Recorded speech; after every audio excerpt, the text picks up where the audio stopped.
There's more under there.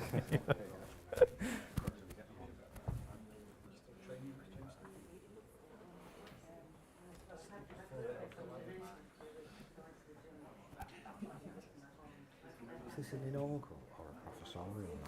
I think it's well, it's the professorial lecture, yeah. I think that's, yeah.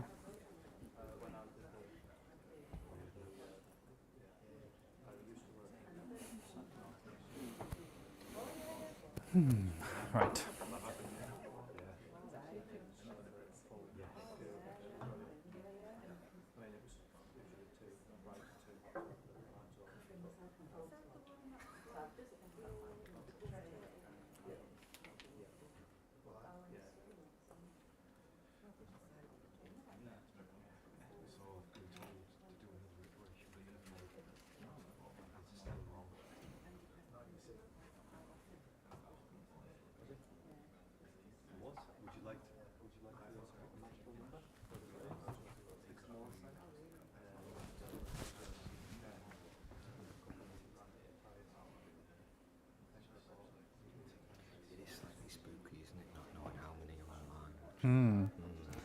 Yeah. Because normally whenever I've done a presentation like this, you're doing it through Teams, aren't you? So you know. I'm just going to pretend they're not there. Yeah, I would. Yeah. Sorry, it's not helpful. Yeah, or who's watching. Because with Teams, you know. That's true, yeah. It's become, hasn't it? I prefer chairing meetings via Teams now. Yeah. It feels easier to kind of run through things. Yeah. Yeah, easier to keep time as well, I guess.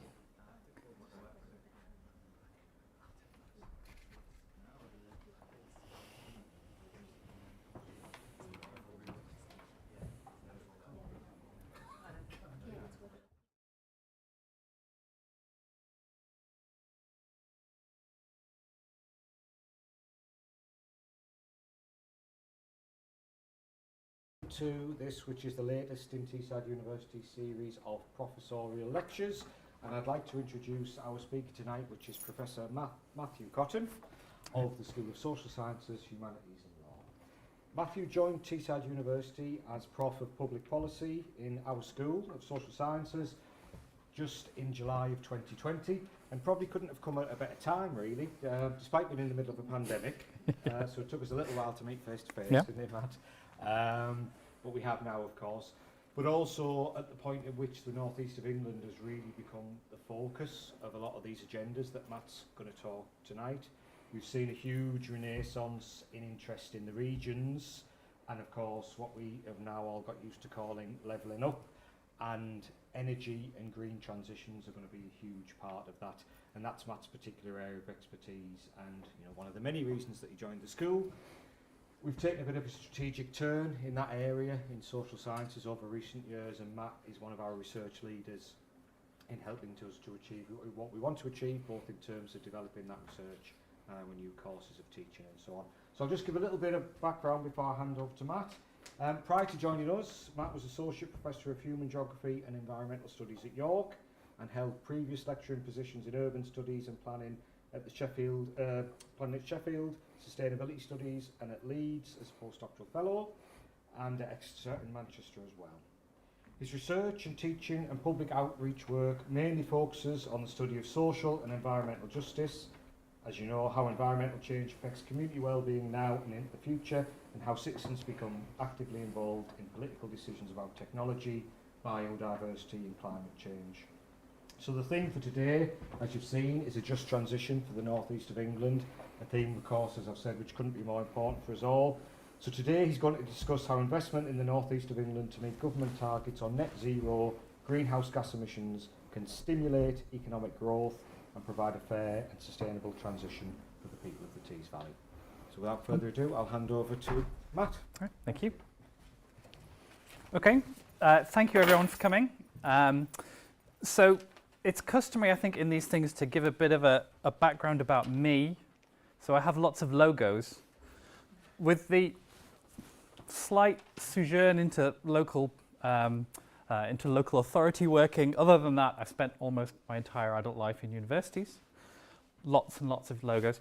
The one on the top left is the logo for Conyers School, right? So I went to Conyers School. I grew up in Teesside.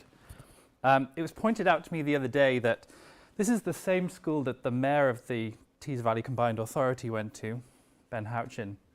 And someone on a project that I've been working on Freeports asked me, so did you like beat him up and steal his lunch money at any point? Because that could be a real project risk. So I thought for a moment. I was like, oh, no, I would never do that, of course. And not just because like my mum's watching this online. I would never admit to that.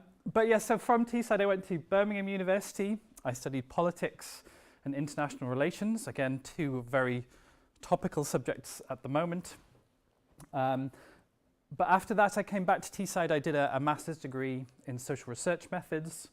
And from there, I applied for a job with this company called NIREX. Now, NIREX stands for the Nuclear Industry Radioactive Waste Executive. Now, for those of you who've lived in Teesside long enough, you might remember NIREX from the 1980s when they tried to bury nuclear waste in an abandoned salt mine owned by ICI near Billingham, and they were ultimately very unsuccessful. And one of the reasons for that is because they were a very technocratic organization. They were an organization that made decisions primarily based upon scientific and technical engineering expertise. And really at that point, certainly in the 1980s, had completely ignored the social scientific elements of those proposals. Now in the early 2000s, they were starting to twig that social science was an important aspect of their work and had put out a job advert for a social scientist. Now they didn't hire me, but they did hire someone who already had a PhD, but they liked me and they liked what I wanted to do, and they part-sponsored my PhD at the University of East Anglia, looking at the social and ethical dimensions of the decommissioning of nuclear facilities and the management of radioactive waste. And one of the case studies that I used was actually in Hartlepool, which has its own nuclear power station. From there, now unfortunately NIREX then was completely disbanded and has gone through various iterations within government. And I'm actually working with Nuclear Waste Services, which is the latest iteration now, on a project starting in June, looking at the issue of intergenerational justice, how we can think about justice for future generations over tens of thousands of years or longer. But from there I went to Manchester and Exeter universities doing postdocs looking at the development of new nuclear build in the UK and the development of electricity systems. And then a temporary lectureship at Leeds University.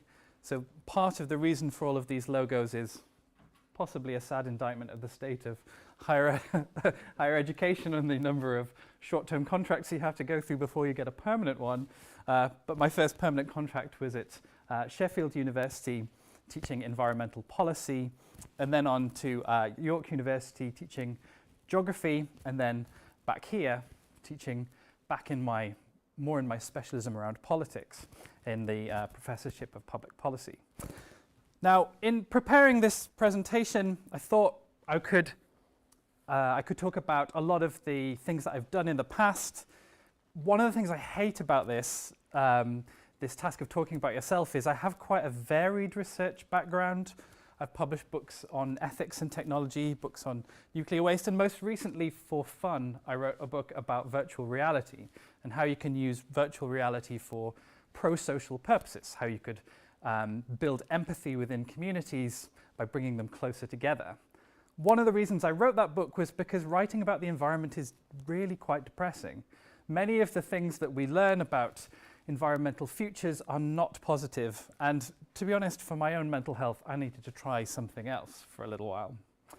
But aside from that, I've worked on a whole range of different projects across different issues in different countries. Most recently, a project in Mozambique, working with Mozambican researchers to look at energy poverty and access to electricity and the development of their electricity systems.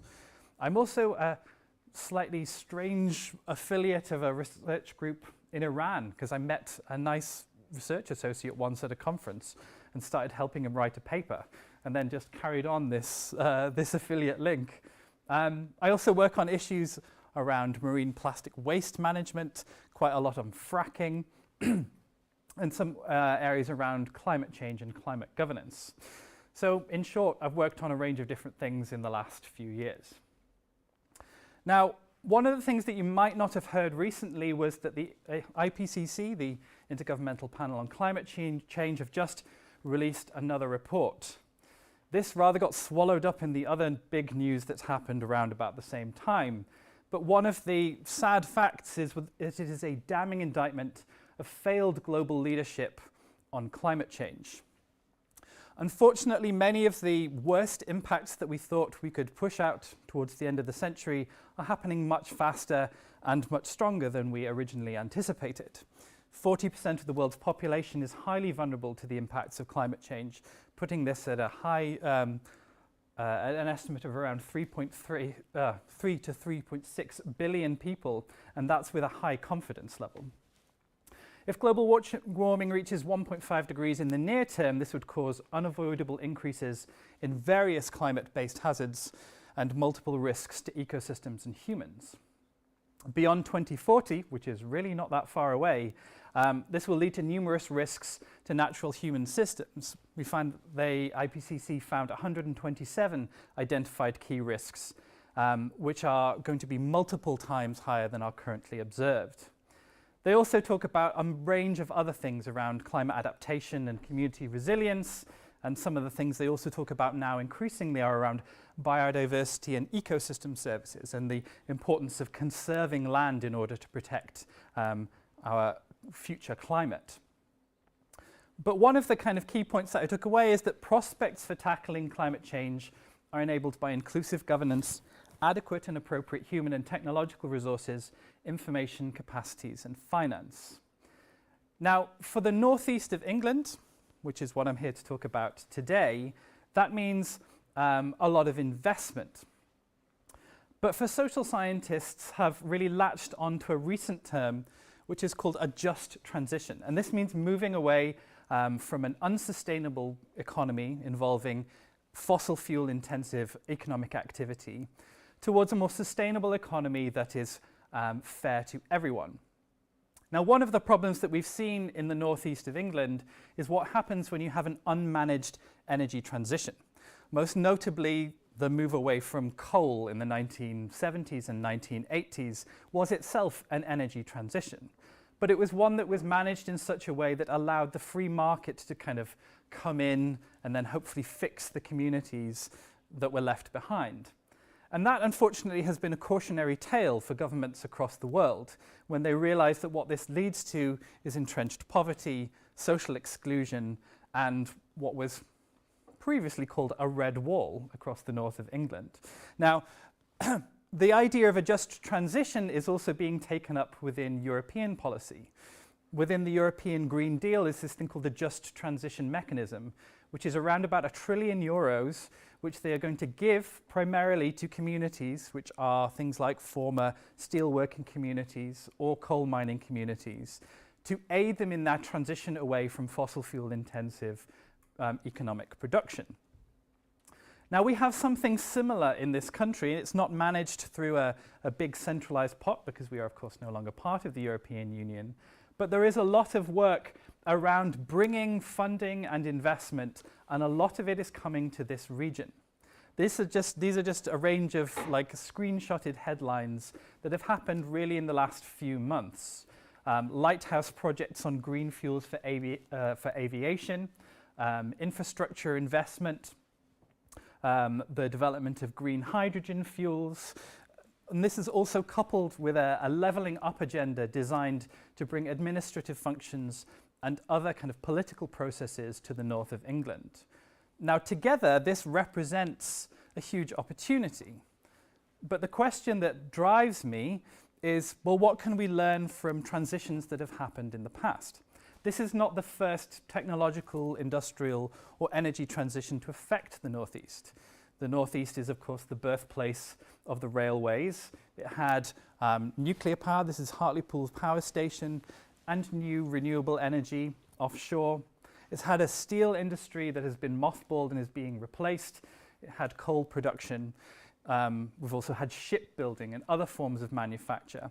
And these have all come and gone and transitioned of their own. but these have been relatively unmanaged processes left to market economics. And the question is whether or not we could do this in a better way. And the question that drives me as a researcher is, right, so this investment is wonderful. The technology is brilliant. It's a wonderful thing to have, but how do we make it fair if it isn't fair enough already? And so rather than bombard you with an enormous amount of statistics and policy data, which is quite common for policy scientists, I'm going to talk instead about some of the principles behind this.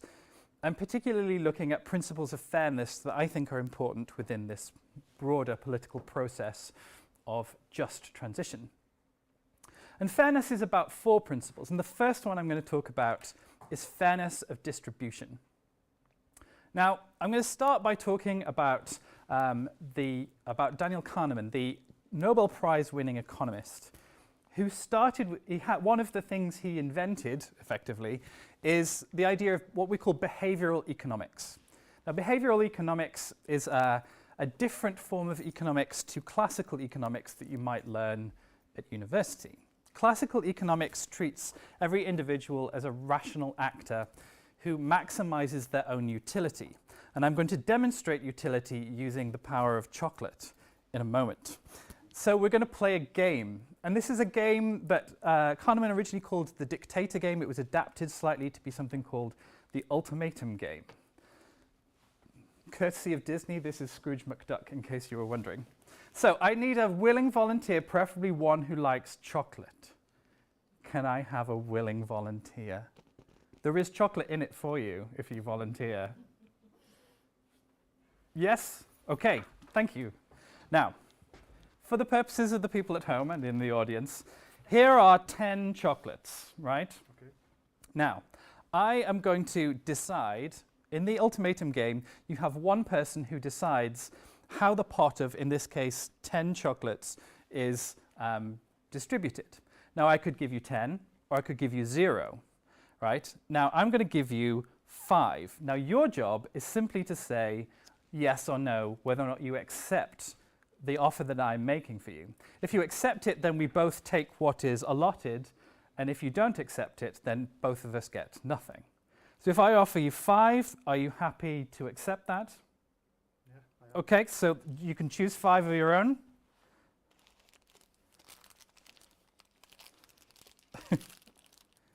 Okay, thank you very much. That is all you had to do. Okay. And I'm going to run this one more time, right?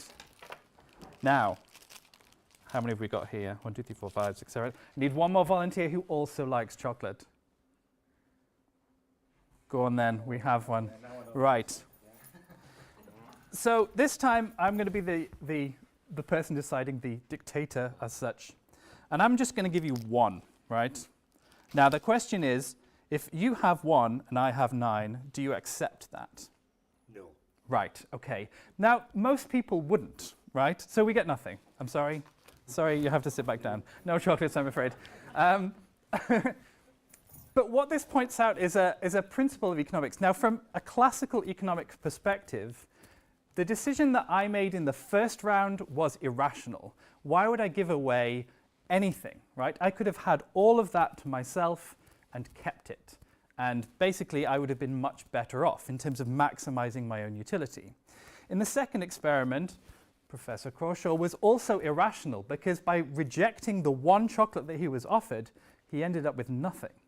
But the point is he rejected it because it was seen to be unfair, that I was getting something that I didn't deserve, and maybe he deserved more.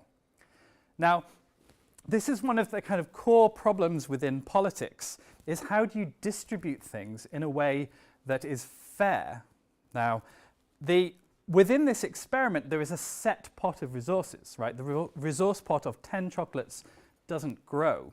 One of the difficulties, of course, is that our economies are not fixed. They grow and shrink. And we can't just divide up what we currently have. We also have to think about how they grow and shrink as we divide them up.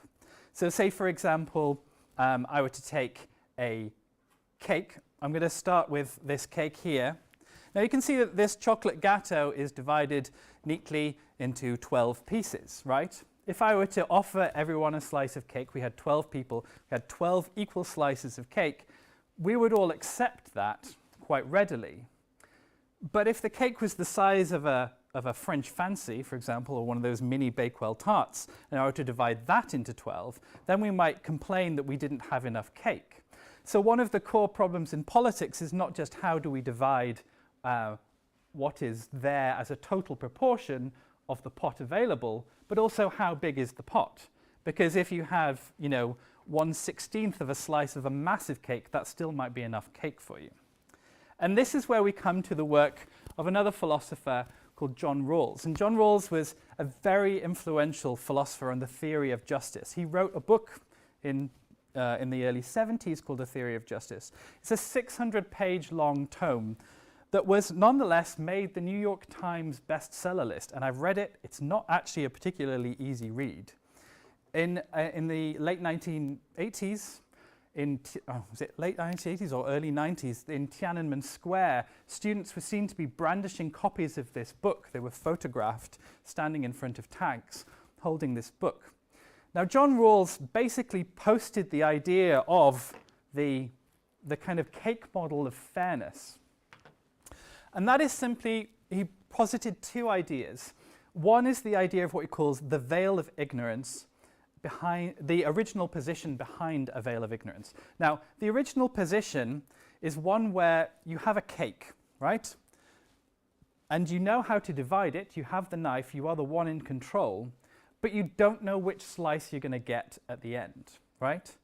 So his argument is that if you take a society, if you're trying to design a society, you imagine yourself where you don't know who you're going to be in the society that you create. Might you be white or black? Might you have a disability? Might you be a woman or a man? Now, the point is that different people will have different slices of that cake. It will not be equally divided. But if we can imagine that we don't know who we're going to be in this society, and we have the power to make the decisions about how to design it in a fair way, then we will naturally do it in a way that brings equality by giving an equal share to everyone within it. And this is a very powerful idea. And it stood directly in contrast to another idea at the time, which was that of meritocracy. So meritocracy was an idea that emerged really in the 1960s, where everybody should be rewarded according to their merit. So essentially, the smarter you are, the stronger you are, whatever that might be, the cream would rise to the top, and the ones with the kind of the most skills or the most whatever would be the ones who succeeded the most. And that really we should try and encourage that it brings out the best in people. But Rawls was very different. He argued that actually that's just another form of genetic lottery. And really those that succeed well are usually those who already have a lot to begin with. If you were born into a rich family that's stable, there's no alcoholism or abuse in that family, if you have access to music and art and education and a private tutor, you are definitely going to do better in life than if you didn't have those things. And at the end, when you measure your success, we might assume that you are meritorious, that you rose to the top. But if you already start from a high position, that isn't a fair society. And so these arguments between a meritocratic society and a just or an egalitarian society have still been rumbling on to this day. Now, also, of course, when we're thinking about the distribution of fairness, we don't just think about the rewards, we don't just think about the cake, we also think about the burdens. Now, environmental problems create an enormous number of risks, right? And often these fall upon the poorest communities in the world. The idea of environmental justice itself emerged within the civil rights movement in the United States of America because the majority of people who were suffering from poor environmental conditions were themselves African Americans. Now, the point is that the environmental justice concept has taken hold to the point that there are environmental justice laws in the United States. These things have to be taken into account in the siting of toxic waste facilities, in the management of climate change and other forms of environmental pollution. But one of the difficulties, of course, is that any form of environmental pollution is itself what Rob Nixon calls a type of slow violence. That when we think about environmental injustices, we often think about the big things that happen. A disaster like Bhopal in India, where basically a chemical leak killed thousands of people. The explosion of of the Chernobyl nuclear power station in Ukraine, which caused radioactive contamination across Europe. Massive storms which kill enormous numbers of people, like Hurricane Katrina, or cause mass damage. But most environmental pollution slowly seeps into your water and into the ground and into the buildings that you live in. And Rob Nixon describes this as a type of slow violence. So when we think about distribution, we also need to think about the distribution of those risks. Who are the ones who are suffering this slow violence over time? So distribution is incredibly important, but so is what we sometimes refer to as procedure. Now, when we think about political procedures for designing anything, we usually think about some form of aggregative voting, right? So we have political representatives who represent our interests, and every few years we get to vote for who they are. Now, the problem, of course, with that idea is that really we're only voting every once in a while. Most people's votes don't count in this country because of a first-past-the-post political system. And often the complexity of decisions means that we don't even know how they are made. We don't know who are making them. And the interests of broader industry, for example, are democratic to no one, really. When we think about all of that investment that I just listed the other day, on the other slide, sorry, all of that is in essence controlled by corporations who are not beholden to the citizens whom they serve. So the question, of course, from a procedural justice sense, is who gets to decide? Who is given information about things that are decided, particularly around risks and benefits, and how do they get to contribute? Now, in my thinking, one very powerful book that I read as a PhD student was this book by Richard Sclove called Democracy and Technology. Now, in it, he challenged the idea of technological progress as an inherent good. Now, if we think about it, when we're talking about all the investment in Teesside, all of this money for green investment, the fundamental assumption is that this brings positive benefits to the community, to the society, and to the planet overall. But Richard Sclove gave two examples, two case studies in the opening chapters of this book. The first is of a Spanish town called Ibeca. Oh, I hope I pronounced that correctly. Which is that one in the top left. I don't know where I got the image from. This is a Google image search. But in that town, he describes what happened when indoor plumbing came to the town, right? Now, indoor plumbing is something that we all take for granted these days, you know, clean water and sanitation. But in a rural town in Spain, this rapidly and massively changed the social fabric of the town itself. So whereas women would meet in the square to wash their clothes, whilst the men took their donkeys and took them out to go and collect water from wells several miles away and came back, now with indoor plumbing, they no longer met in the square. And the men stayed at home. The animals started to suffer. They were the first ones to start suffering, right? Donkeys were no longer looked after. They became neglected and were often set free, became wild, and often died from various diseases. Domestic abuse and alcoholism started to rise because men were spending more time at home, and the social fabric of the women as meeting places in the center of town also started to splinter. It's a simple technology, indoor plumbing, but it rapidly changed the nature of the social fabric of that town. And he compared that to Amish communities in Pennsylvania. Now, the Amish communities, as you might notice here from this picture, are often considered to be somehow anti-technology, but that's not quite true. What happens is that communities will come together and through a process with a rotating chair, they will discuss if any new technology that they bring into their community, and they will decide between them whether or not they're going to accept it or not. And so the process of technological advancement within those communities is considerably slower, but it is through a process of what we refer to as strong democracy, that they have complete control over what comes in and goes out of their community.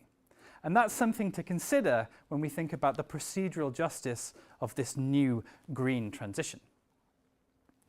Now, fairness is not just about who gets the benefits and who takes the risks and who gets to decide, but it's also about a broader set of identity issues that are often overlooked or become quite politically controversial.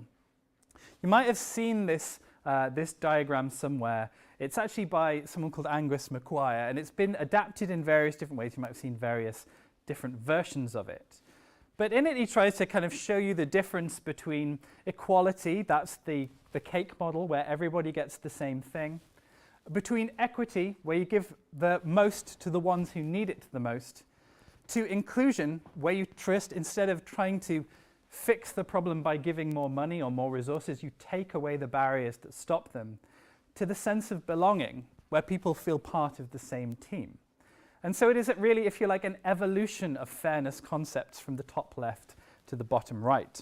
And this brings into the conversation this other aspect of justice, which is about recognition.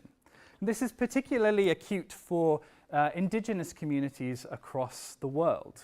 If we look, for example, in Canada, where First Nations peoples, their rights to the control of the land in which they live are actually protected by law. But those laws are often ignored or undermined when a new oil pipeline needs to be built or where land needs to be fracked.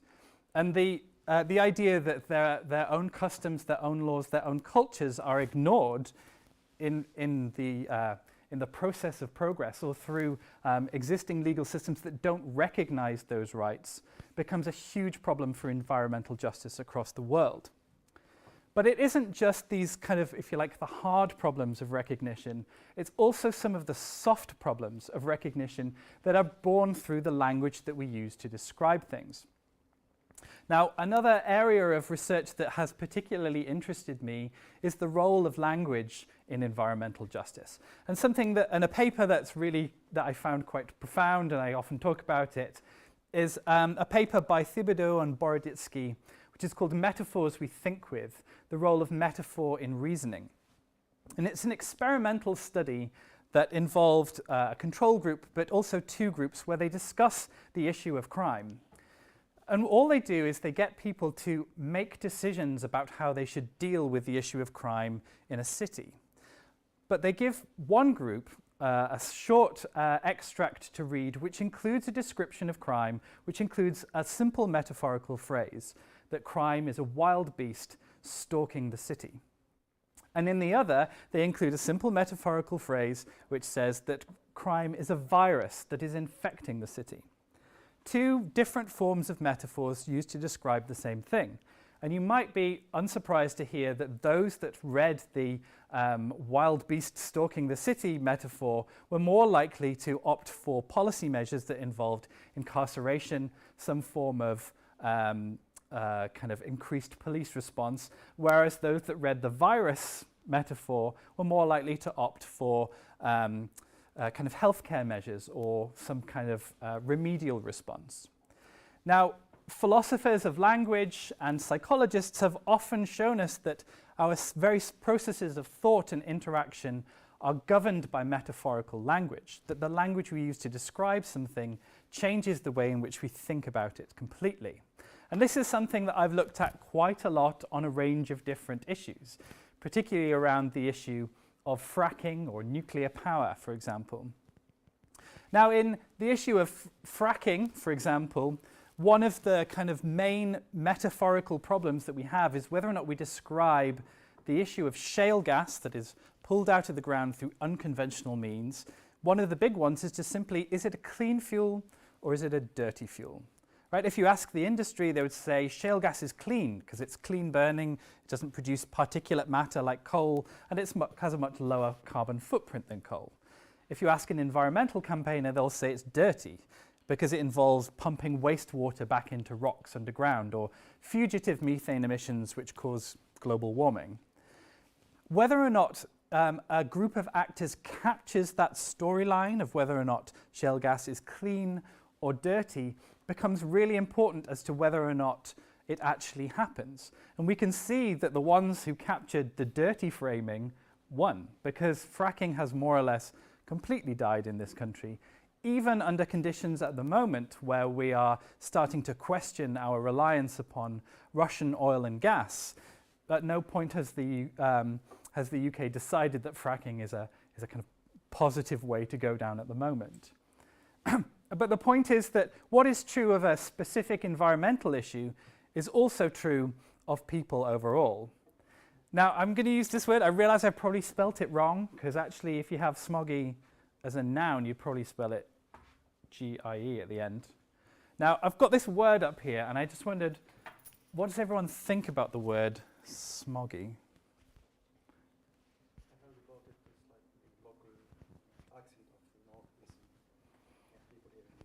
Yeah. So it started with football, naturally, as a lot of these things do. It started what Sunderland supporters started calling Middlesbrough supporters smoggies, right? Because it was basically a reflection of the kind of industrial chemical processes. If you drive down from Sunderland towards Middlesbrough, one of the first things you see are the smoke plumes. Now, the word is important, and I'll give you a reason why.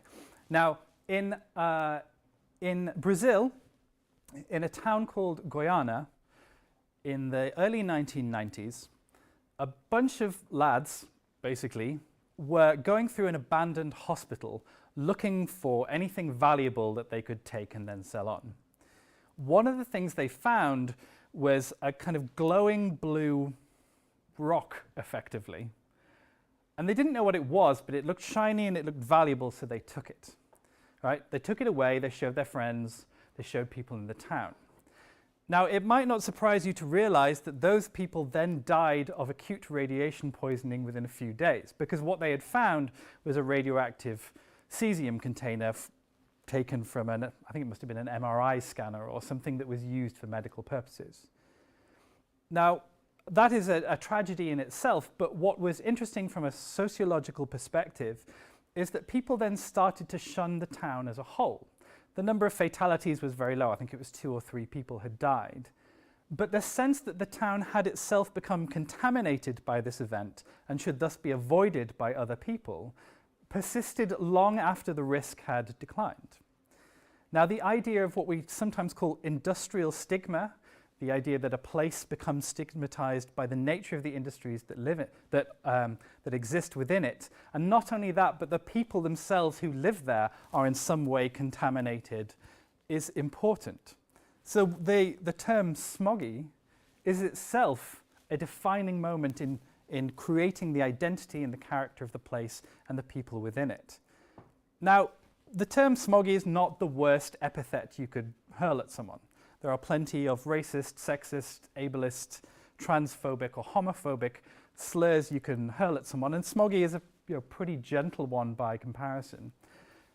But the language that we use to describe people and entire places then shapes the very nature of the politics that exists around them. It is not a coincidence that all of this green investment is coming to Teesside. There are lots of political reasons for it, but one of them is the idea of industrial heritage, that we are an industrial place and thus are accepting of industrial technology. In other places in the UK, that would not be acceptable because of the language that we use to describe the people who live there. And so that is something to bear in mind when we think about justice and recognition, is about this notion of identity. If the people of Middlesbrough are an industrial people, then really they should welcome industrial technology. Now, if we take these things together, we come to the last concept of fairness that I wanted to discuss, and that is about capability. Now, this is where we get into philosophy, and I'm not going to go into it a huge amount. This, of course, is Aristotle, and Aristotle had the concept of what is sometimes referred to as eudaimonia. Now, eudaimonia is, it sort of translates halfway between happiness and sort of flourishing.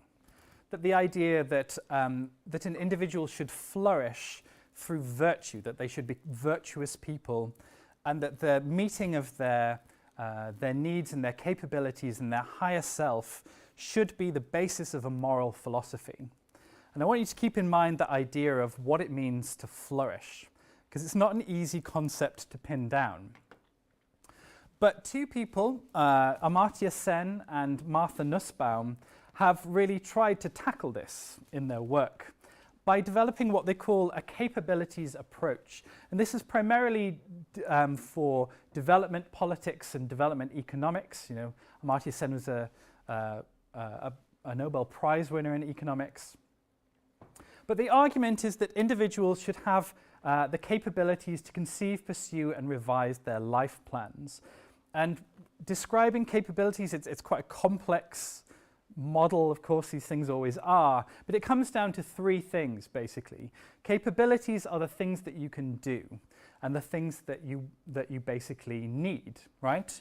Now, these might be simple things like food or water or shelter, or they might be higher order things such as a sense of personal satisfaction, or a sense of community or belonging, or love, or a family. But we want all of these things, and we know what they are because we recognize them as part of being human. But within that, we have specific functionings. These are the things that happen to us, or happen to our bodies, or happen within our communities. I'll explain those in a minute. And then the third is freedom, effectively the freedom to choose how we pursue those capabilities. And this is a slightly different way of thinking about justice to the model of, well, let's take a cake and divide it into 12 equal slices. And I'll explain. So here is a difference between two different capabilities for the same functioning. On the right, we have a book on intermittent fasting for those who might be looking to lose weight. And on the left, we have a picture of a food bank in Middlesbrough. Now, the functioning is the same. Not having enough food or losing weight because your body isn't taking in enough calories. But the freedom to choose is very different based upon the capability of those who are doing these things, or who are basically losing weight through not having enough food. On the left, we have the symbol of food insecurity, where people don't have enough money to buy food for themselves and their families. In a situation where inflation is about to reach 8 or possibly 10%, and you're on a fixed income or universal credit, this becomes a vitally important way of meeting your functioning to actually feed yourself and your family. But what is important, of course, is understanding that although the functioning is the same, the capability is different. And the difference is the capacity to choose, the freedom to choose how you work within your life. Now, when we're thinking about the idea of a just transition, what I'm also trying to get people to understand is that all of that investment that I mentioned on the slide at the beginning does provide some of that freedom. Economic freedom can be bought through more jobs, through greater investment. All of that is kind of a positive thing. But functionings and capabilities, your capacity to develop, to flourish, is not merely a function of having a job. That actually involves clean air and clean water, a sense of community, good quality education, good quality health services and social care services. And so we need to think about all of these things in the round and not just think about jobs and investment as a means to build a just transition.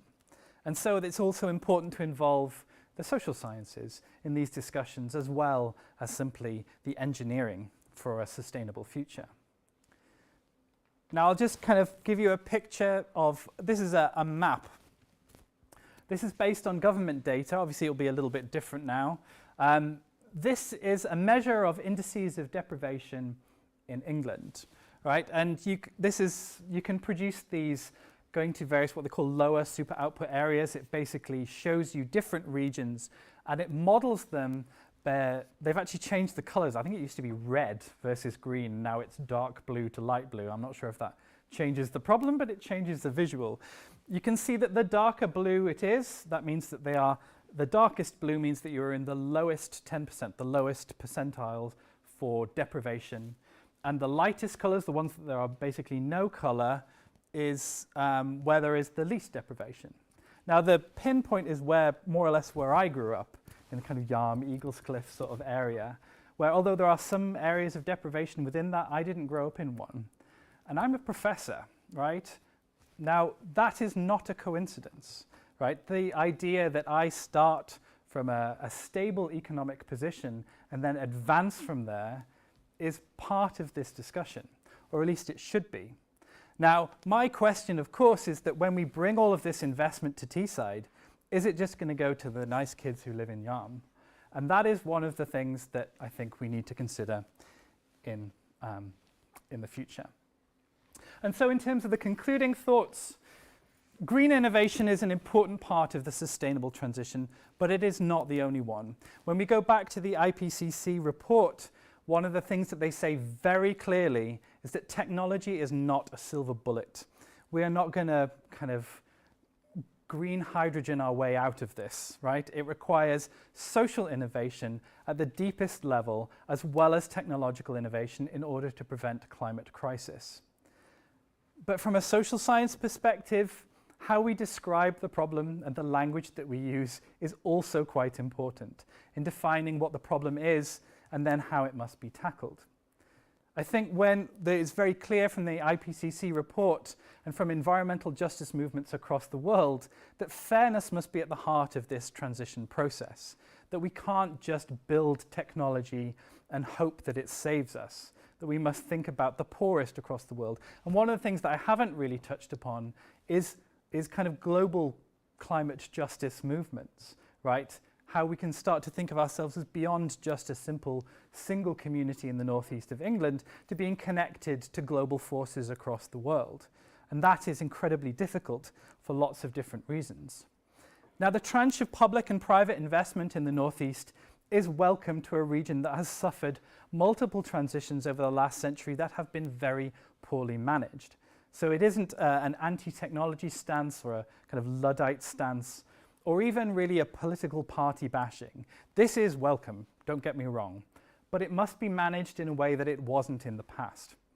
Industry and jobs alone is not enough. We must think about the needs of vulnerable communities, their capabilities, their functionings, and how we can build their freedom of choice in order to build a just transition. And thank you very much for listening.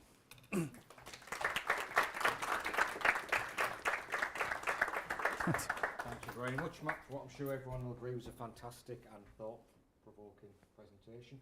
I have lots of questions I'd like to ask, Okay. Matt, but I'm just conscious we've only got 15 minutes, so I'm going to throw open to the room and Rachel to online as well for any questions. Should we start with the room, Rachel? With the room first. With the room, please. Thank you.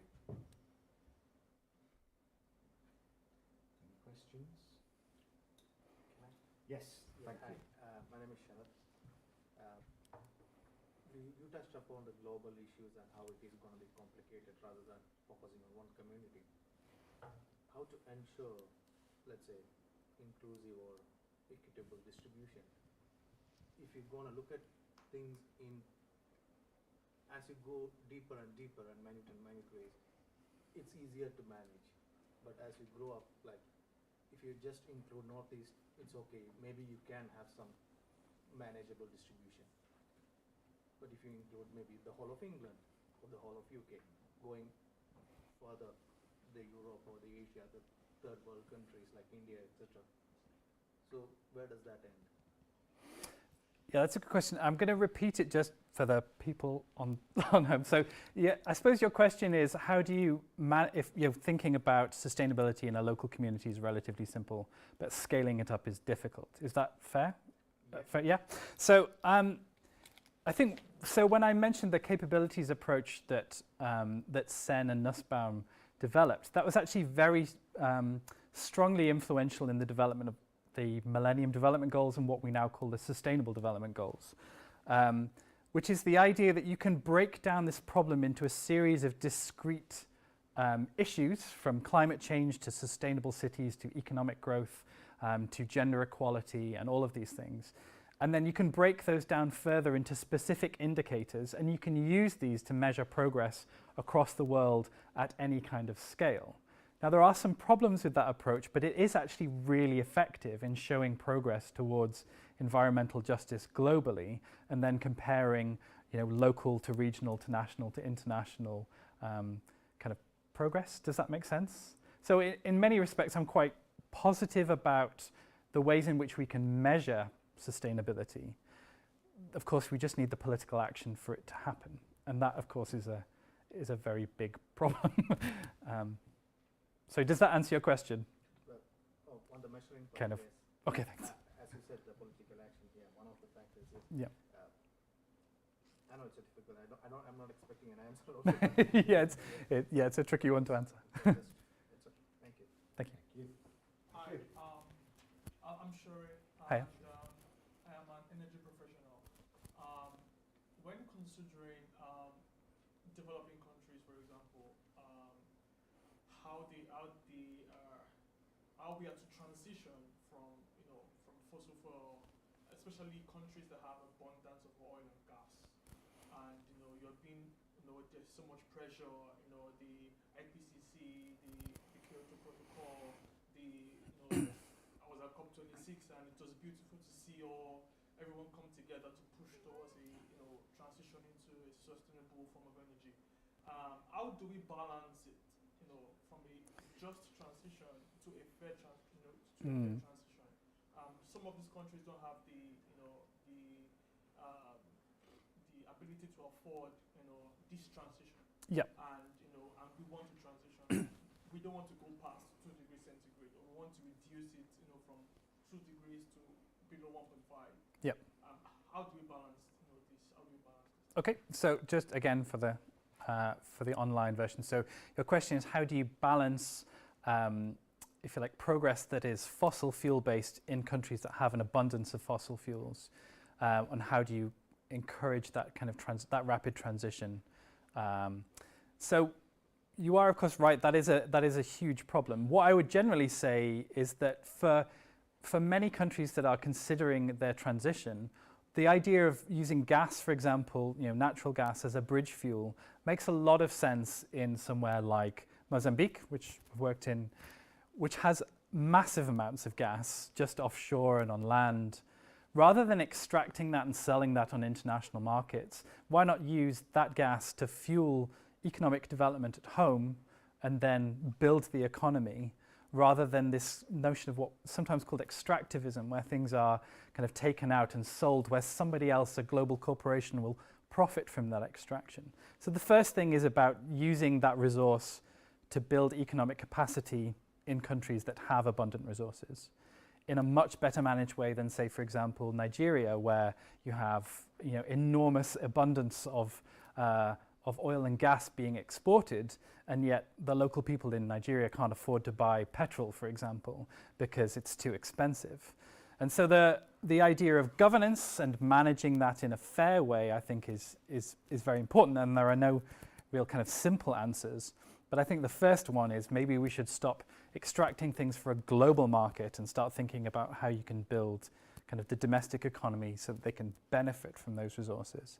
Meanwhile, the Western world needs to wean itself off these fossil fuels as quickly as they possibly can, because let's face it, people in America are consuming 20, 30, 40 times as much fossil fuels as someone in Nigeria. And so the question of fairness works across that kind of global scale as well. Sorry, that was a bit of a non-answer, but yeah, thank you. Thank you. I am a bit nervous, so Oh, no, hopefully don't it's worry. out quite clear. So I've spent 50 years in the northeast. I had the flaming towers as the view out my bedroom window, and I have, in my own layway, witnessed the fall of all these great projects at the time. So I've seen the 70s, 80s, 90s, and I really can pick up on what you're saying about it being important to look at the social aspect side of it as well. So my question is not necessarily me, because my ideas won't be the ideal, but going back to your scenario of the cake and how you're going to distribute it, who's going to distribute, who's got the knife this time? If it's somebody coming from abroad, and I have no problem with companies and all the rest of it, I'm not going down the ethical side of it, but we've got an independent business, we've got them being backed or supported by a government who it looks like it's going to repeat we'll throw it all in, we won't manage it, we'll watch it all fall and we'll mop it up later, kind of, if indeed it gets mopped up at all. So I'll stop being cynical. My question is, perhaps, who's got the knife this time, and how can we influence, if at all? That is an excellent question. So again, for the camera. The question is, given all the investment in Teesside recently, how can we control this in a way that's fair, and who has that control? That is an excellent question, and of course most of the funding is coming from a mixture of public and private funding.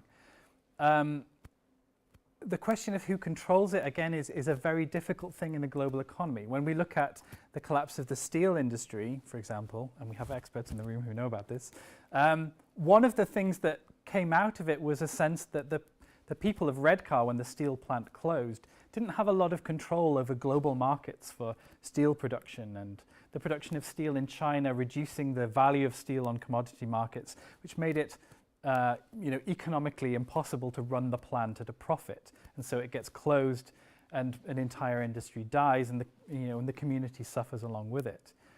One of my concerns is precisely what you mentioned, that all of this investment, if it comes through through this kind of globalized market, is that we become very vulnerable to the next technology that is more efficient, more cost effective, on a bigger scale, whatever. So there is always a risk there. And I think, of course, planning into a communities like Redcar and Middlesbrough, it is about building capacity. It's about building capability. Part of that is about education and linking education through the life course so that people have multiple skills. They can build their own freedom to choose where they go. And that might be to stay here, or it might be to go somewhere else. So I think it's a complicated question, but you're right, we are still at the whim of kind of global market forces if we rely upon inward investment to build our communities. Thank you. Thank you. Rachel, have we got any questions to pick up online? Sophie Nichols has sent a question. Okay. North America has implemented carbon taxes and production tax credits for low carbon fuels.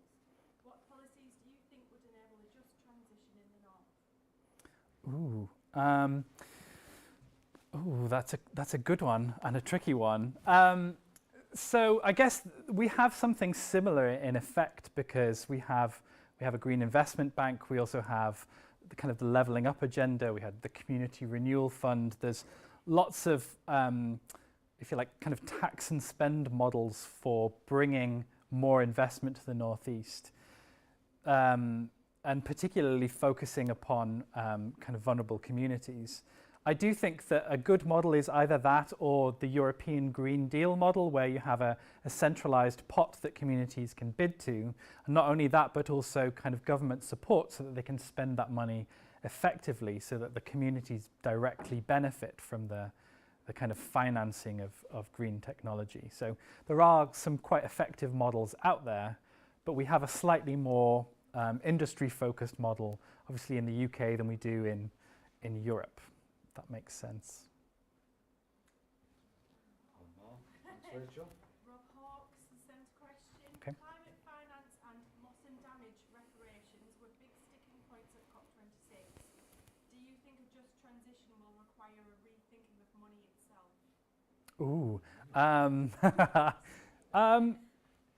That is a good question. That's a quite radical view. A less radical view is simply that we should follow the simply established polluter pays principle, which is that if you are a massive country like the United States or Canada or Australia that's consuming 20, 30 times the amount of fossil fuels as the rest of the world and causing that damage, that you should then use the economic growth that you produce through that to finance the poorest countries who have not produced this pollution and yet are the ones who are likely to suffer the worst costs. Like, for example, Bangladesh, which is suffering from sea level rise, salinity of croplands, challenges to monsoon rains. You know, there's all kinds of problems that they did not cause because they didn't burn those fossil fuels. And so climate finance is really about the polluter pays principle and putting that into effect. Yeah, just need to pony up the cash, I'm afraid. Thanks, Rachel. Thank you. Just as you were answering that one. Okay. Time to, should we take another from the room, then another online, and then we might be out of time? Okay. Mohammed Ali, studying oil and gas management, masters at Teesside University. My question is, do you think reaching the net zero is an economic decision or a political decision? Given the fact that when I say economic decision, like when there is like a demand, you need to supply, don't have any other choices. And also, given the fact also as with the Paris Agreement 2015, when many countries agreed to reduce the CO2 emissions, etc., and many companies they started like respecting or following these rules, like British Petroleum is not anymore like British Petroleum, is beyond petroleum. However, as we have seen with the last crisis between Russia and Ukraine, Joe Biden, for example, he asked it to drill more oil and gas wells, like, which is not like following the agreement. So, do you think is it a political or economical decision? Okay, so again, for people at home, the question whether or not net zero is a political or an economic decision based on I think the current crisis with Ukraine and Russian oil, and the UK is looking for Saudi Arabian oil, and the US is going to drill more. That is a really good point. I think we have legally binding net zero commitments in the UK, for example, and already the Conservative Party is considering whether or not those should be weakened given the state of geopolitical emergencies, like, for example, the one going on in Eastern Europe at the moment. The climate doesn't care, I think, is the first point, right? The climate is a unforgiving system that doesn't care if we meet our net zero targets or not. This is entirely, at this point, about self-preservation. And the question is more on a global humanity perspective than an individual country economic perspective. The problem is bigger than economics or politics. And so really we need to get them to work together. We need our entire economic system geared towards weaning itself off an extractive fossil fuel economy. And if we don't, well, I say we will suffer, but some will definitely suffer more than others. And so as a matter of our basic humanity, and not only that, but the survival of thousands of species across the world, this is something we need to take seriously very quickly. And the idea of whether or not we should care about the economics, I think, should be a secondary consideration, given what is at stake. Rachel, we've got time for one last question from online. Okay, so you talked about rational factors in decision making. Can you say more about how less tangible irrational factors should be considered? That is a good question. There are lots of them. So I think in some of the discussion around identity and recognition, these are not, if you like, things that are easy to model for economists, but they're nonetheless deeply important to our understanding of a just transition. I think from the behavioral economics argument, I mentioned Kahneman and Tversky and others who put forward this behavioral economics argument, is to say that we are actually fundamentally irrational. The idea that we are rational actors who go around maximizing our utility is a complete nonsense. That actually the pure psychology of it is far more subjective and far more culturally situated. So I think it's tricky. One of the problems with any policy decision is that we tend to like reliable numbers to make decisions on. And when we start to bring in subjective values and culture and identity, irrational decision making, it makes politicians very, very nervous. I think my point is that they should be nervous because these things are deeply important. Yeah, sorry, it's a bit of a cop-out answer, but I'll leave it. No, I think, Matt, that's a fantastic way to end the evening, and I'd just like to once again thank you Cool, for thank your you. time tonight and for everybody's participation. To consider what, I'm sure we'll all agree couldn't be a more urgent and pressing area Yep. to consider at the moment. So once again, Thank you. Thank you. Cheers. And there's plenty of chocolate here if anyone wants some. I'll just leave it out.